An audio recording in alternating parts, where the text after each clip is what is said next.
Berhormat Pasir Kudang. Terima kasih Puan Yang di-Pertua. Assalamualaikum dan salam sejahtera. Saya ingin memulakan perbahasan saya menyentuh isu kawasan Parlimen Pasir Gudang. Sekarang di Pasir Gudang, masalah yang mendesak ialah kesesakan jalan raya, kesesakan lebuh raya. Ada 2 lebuh raya di kawasan itu, semuanya sesak. Ini bukannya keburukan, ini adalah hasil daripada kesan pembangunan. Rakyat ada banyak kereta. Pasir Gudang ini hub industri. Di Pasir Gudang ni, Puan Yang di-Pertua, ada 2 pelabuhan. Ini jadi sebab itulah sesak ni. Kesan pembangunan, kejayaan sebenarnya. Jadi saya mengharap Kementerian Pengangkutan ambil maklum perkara ini. Saya ada satu cadangan untuk menyelesaikan masalah ini, iaitu di Pasir Gudang sekarang memang ada landasan kereta api daripada Pelabuhan Pasir Gudang, Pelabuhan Johor ke Pelabuhan Tanjung Pelepas. Tetapi fungsinya untuk kereta api kargo, bawa kargo. Jadi saya berharap sebagai penyelesaian iaitu dinaik taraf landasan kereta api ini supaya membolehkan penumpang banner stesen-stesen untuk penumpang naik dan turun sepanjang daripada Pelabuhan Johor sampailah ke Kempas Johor Bahru. Ini cadangan ini. Dan untuk makluman bahawa mantan Datuk Bandar Pasir Gudang iaitu Datuk Haji Asman Shah bin Abdul Rahman telah mengesyorkan, mencadangkan supaya landasan kereta api itu dimanfaatkan untuk rakyat Pasir Gudang sebagai public transport. Itu isu yang pertama, Puan Yang di-Pertua. Isu yang kedua juga untuk perhatian Menteri Pengangkutan.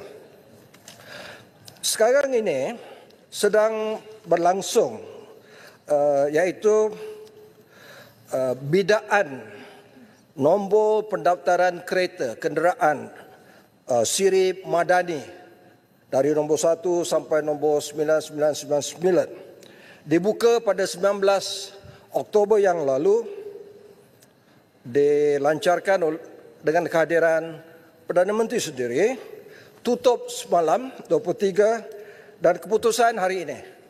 Saya baca portal sebanyak 2.6 juta telah dikutip oleh Kementerian Pengangkutan.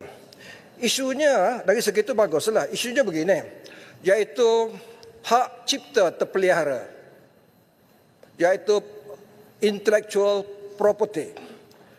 Saya mendapat aduan daripada penduduk, salah seorangnya penduduk Pasir Gudang yang menyatakan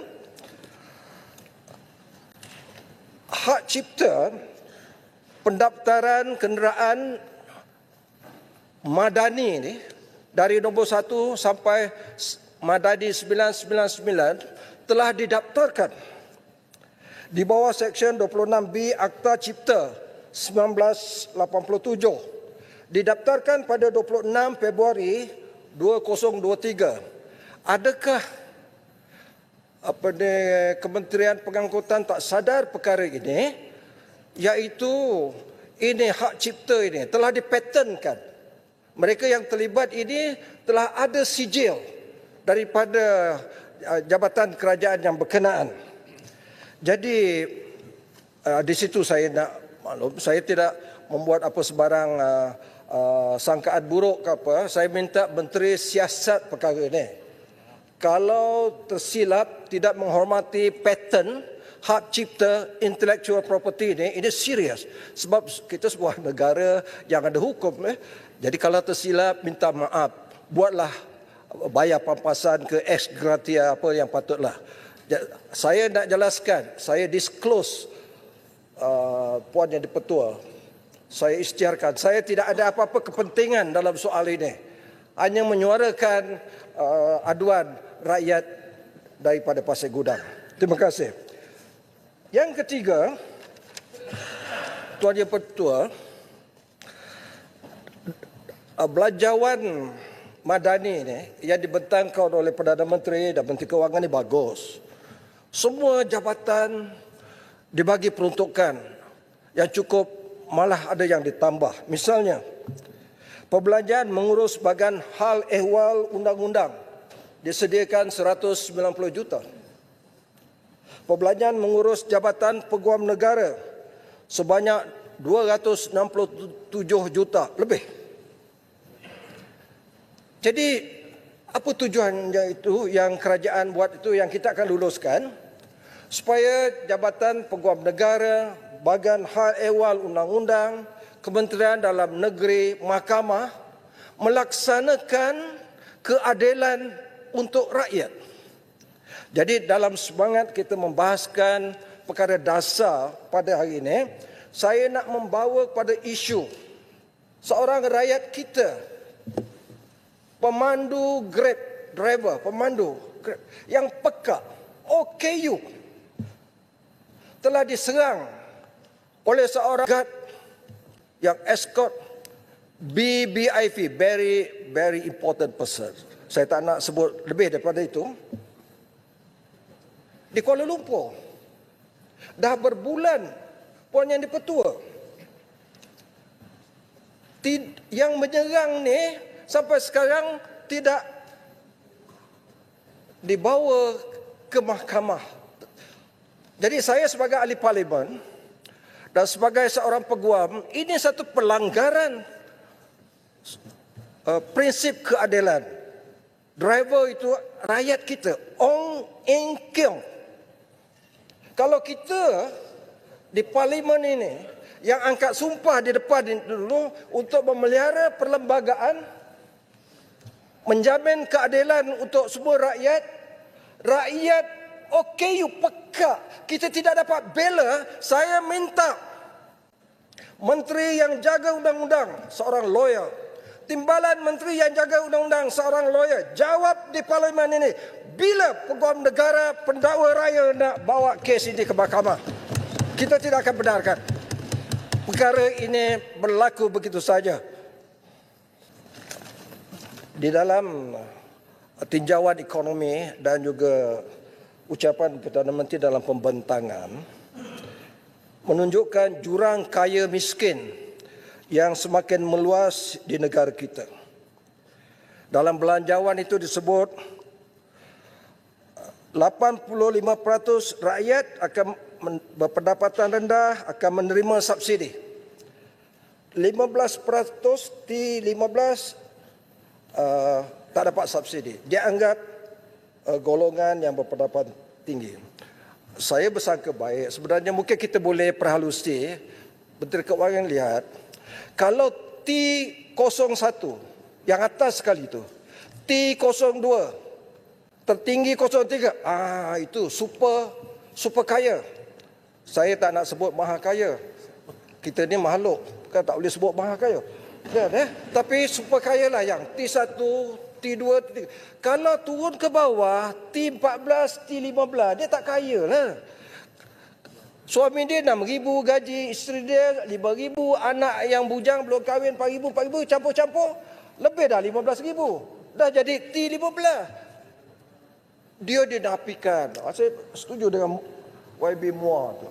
Dinafikan subsidi RON 95, dinafikan kemudahan hospital kerajaan. Anak dia yang sekolah kat Malay College dulu misalnya pun dinafikan. Ramai di sini pemimpin-pemimpin menteri, ramai daripada Malay College.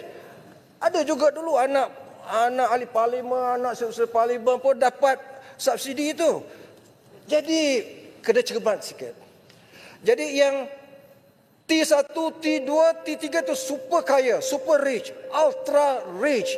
Ini billionaire. Jadi saya minta timbalan pada Menteri Kewangan yang pertama mungkin saya bawa. Yang kedua, saya minta beritahu di mahkamah. Berapa ramai billionaire, harta berbilion dalam Malaysia. Siapakah mereka? Sila gulung. Kemudian sektor mana mereka berkuasa? Berapa peratus mereka menguasai ekonomi Malaysia ini? Adakah mereka bayar cukai? Berapa ramai pekerja telah dijana daripada kekayaan mereka? Jadi saya minta bentangkan di parlimen. Tapi tolonglah selamatkan. Jangan gulung-gulungan T yang paras 15 tu jangan diinyaya. Kepada yang Puan Speaker, akhir sekali, ayat yang terakhir. Saya menyokong penyelarasan diesel oleh kerajaan. Saya sokong. Berlakulah pilihan raya kecil Sungai Bakap. Saya berkempen di sana. Saya mempertahankan kerajaan. Kalah parti kerajaan. Parti saya kalah. Jadi saya sayangkan parti PMX ini kalau boleh menang dalam pilihan raya akan datang. Tapi kalau laksanakanlah RON 95, saya bimbang. Mungkin kita sepenggal saja. Jadi sebenarnya Puan Speaker, orang kaya-kaya ni dia tak pakai RON 95. 97 pun dia tak pakai. Dia pakai kereta elektrik. Yang kita nyanyikan golongan ini pasal. Demikianlah Puan Speaker, terima kasih. Terima kasih Yang Berhormat Pasir Gudang.